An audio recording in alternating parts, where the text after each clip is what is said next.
Lockhart Radio. Well, hello and welcome to the Lockhart Radio podcast. I am your host, Felicia Lockhart, and today we are specifically looking at a report that comes from Forbes that states that there are a lot of billionaires that are asking Biden to simply step down. Please leave. Billionaires are bailing on Biden. Barry Diller, Christy Walton, Reed Hastings all urge Biden to drop out. President Joe Biden's shaky performance in CNN's presidential debate last week has sparked an outcry from Democratic pundits, a handful of Democratic lawmakers, and some donors, with a growing list of billionaire Biden supporters and Trump critics like IAC Chair Barry Diller and Netflix's Reed Hastings urging Biden to drop his reelection bid.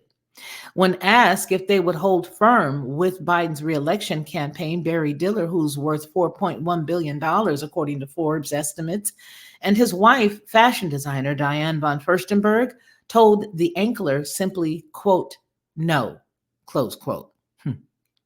Christy Walton and crypto investor Michael Novogratz reportedly signed a letter with over 100 others calling on Biden to pass the torch to the next generation of Democratic leaders.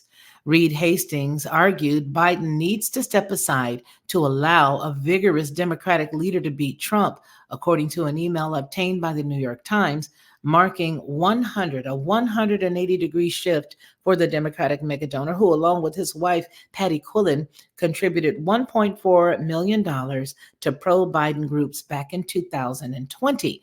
Billionaire investor, Dallas Mavericks minority owner, Shark Tank host Mark Cuban, well, he's also a Biden supporter, and he attended a Biden fundraising event just this recently here in March.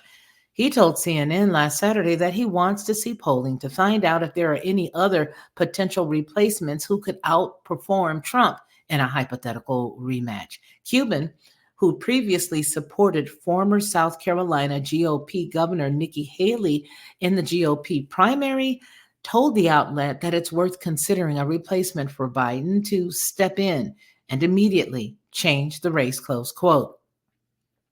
You know, he put up a post on X last week. Cuban added Biden's performance was, quote, awful, and that the 81-year-old appeared to be feeble, though he also argued that, quote, Trump couldn't directly answer a single question and lied with every response. And then he also finished it off with, I'll vote ethical every time, close quote. Reid Hoffman is one of the biggest pro-Biden donors, and he urged supporters to get this, stay the course, calling it a bad idea to push Biden to step down, and argued that it could backfire if Biden decides to prove the doubters wrong, according to an email obtained by the New York Times that lauded Biden's values, instincts, patriotism, and courage, and said that Biden could still win. Listen to the amount that Hoffman has donated. And let me ask you, do you think this is maybe why he feels like he wants to hold on? Hoffman has donated $17.7 million to support Biden.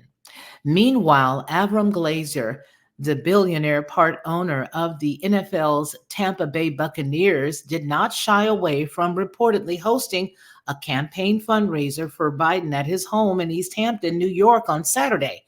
Lauren Powell Jobs is worth $14.5 billion, along with her family. And Lauren Powell Jobs was a part of a group out of Silicon Valley. All of the supporters there who privately expressed alarm about Biden's debate performance, according to the Times, though she has not spoken publicly. This is just what they're gleaning, what they've heard.